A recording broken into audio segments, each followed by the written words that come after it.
Hello, I'm Marilyn Snedden, and I'm pleased to introduce my brother-in-law, Graham Hudson, as one of the longest living members of St. Andrew's United Church. And he continues to be a good person to give advice on the workings of our church, although he's so humble about his contributions that it's not easy to get him to list his credits. He was born on the farm where Bruce and Liz live now, and first attended the Antrim United Church, where his mother taught Sunday school. When it closed in the 1940s, they came to St. Andrews in Pakenham. Graham attended Sunday school when all the small rooms upstairs were needed. He served on many committees, but the biggest project was when a new minister, Tom Lowry, arrived with experience building a non-profit housing facility. Five Arches turned out to be a major project, partly sponsored by St. Andrews, and Graham was the lead person for the church, involved in such things as surveys of the community to see what interest there was.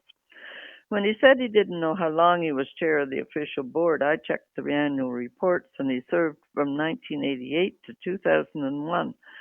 Not only that, but he chaired the annual meetings from 1987 to 2015, a record, I'm sure. Since their family were farmers, he was a 4-H leader and belonged to the Lanark County Junior Farmers since it was closer than going to the Carleton County one. That's where he met Kay Snedden, marrying her in 1958. They raised 5 children on the farm who grew up learning how to care for the animals in the market gardening operation featuring Hudson sweet corn. Their sons Bruce and Brian and their wives carry on the farm business.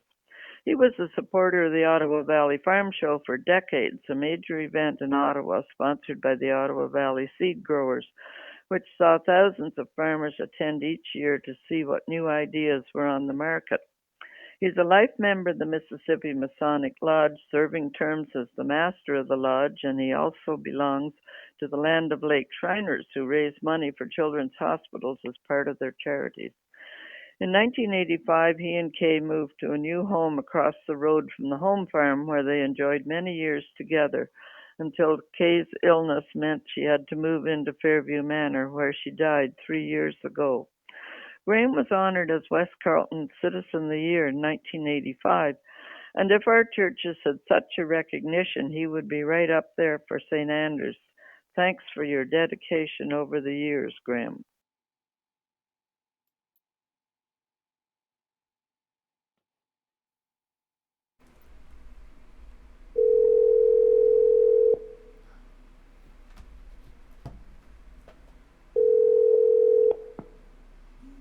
Hello? Hi, good morning, Graham. It's Brian here. Sorry, I was a couple of minutes late this morning. I had some trouble with my phone. Well, good morning, Brian. How are you? It's good to talk to you. It is. It's really good It's to talk to you. it's rather a foggy morning. I hope that's not an indication of my presentation. Oh, well. No, Being, it's being born in 1933, yes. I have many years of memories to go by. Well, And it wasn't until 1940 that was my first connection with the United Church Sunday School. yes. This was held at Antrim, Okay. the Antrim United Church, Mm-hmm. and this was and along with my 2 sisters, we attended there in the morning. My mother was one of the teachers at the time, and but this church was destined to be closed due to poor attendance, and it being the 3rd point of the pastoral church. Ah. So the red brick building was sold and later dismantled. We transferred our Sunday school to the St. Andrews Sunday School, which was a large attendance and very active. Yes. And I got involved in St. Andrews, and if you showed an indication of interest at all, there was always a job waiting for you. Yeah. Some things never change, eh? That's right. I started collecting the offering under the direction of Mr. Alec Wood, who looked after that department along with door greeters. My formal education was in the one-room, 8th grade country school, SS number 3 Fitzroy, and attended Arnpar High, and then finally at the Kempville Agricultural School in 1953-54.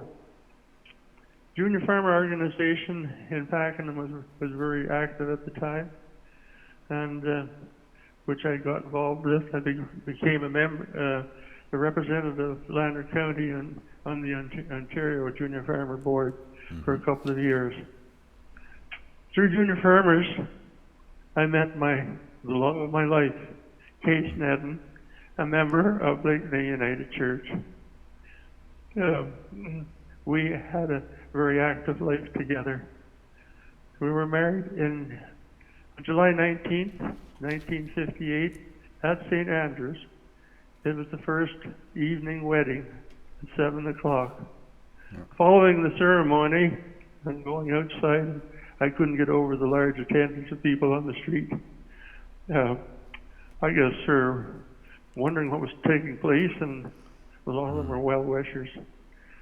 Our reception was downstairs in the dining hall, catered by the United Church women. During the 1960s, our family was born, 4 sons and 1 daughter. With the passage of time, Bruce and Brian became the farmers, and today have a long-standing interest in St. Andrews. Brian being the church treasurer, and Bruce with the stewards. Stephen and Dale, the other 2 boys, both became chartered accountants, and Donna, high school teacher. Our family also presented us with 13 grandchildren, whom we dearly loved. My dear wife Kay passed away in 2017 due to dementia, and I'm sure she is watching from above today. Yes. On June the 23rd of this year, I became a great-grandfather with the arrival of Claire Elizabeth, a sweet little bundle of joy, daughter of Dana and Al Nanny. During my tenure as chair of the Executive Council, Reverend Tom Lowry became our minister. Yes, I knew Tom. Pardon? I knew Tom. I knew him. I was in Presbytery when he was up and presenting about 5 Arches. So is that right? Oh yes, yeah, a wonderful man. Part of Tom's ministry was community outreach, and at his former charge, he became involved in building a retirement home for seniors. And Tom's vision for Pakenham, I think, was along the same line, and we sort of pursued that. We had to assess the needs and feeling of the community, and get the support of St. Andrew's congregation in backing this reality. Tom's vision became a reality with the building. Finally, with the building of the 5 Arches nonprofit housing corporation, named after the famous Pakenham Bridge. It consisted of 30 one-bedroom units and 10 two-bedroom units. And the grand opening and dedication was on Saturday, October 11th, 1990, with our own Mary Shaw being the first applicant, and Walter and Marion Burke, the first residents. They were both involved in cutting the ribbon. Board members were for a 5-year term, representing the 3 churches, and it provided local employment for different people in Pakenham, and it's certainly an asset for the village of Pakenham. I might say during my 2 years of my final 2 years on the board, I became the chair, Yes, yes. and which I accepted and found challenging, and meeting with the senior citizens group in Pakenham, who had lost their leader, Mr. Art Stewart, and gaining their confidence that the manager at the Five Arches would look after their many needs. Mm. So this pretty well concludes what I had to say regarding church at St. Andrews, which I really support up until this day. Well, I can't thank you enough for having such a wonderfully prepared talk. That was just wonderful. I just have one kind of final question before we kind of finish up. The services this month are about hope, and about kind of coming into the unexpected promises of God. That we kind of run into things sometimes, and they come unexpected.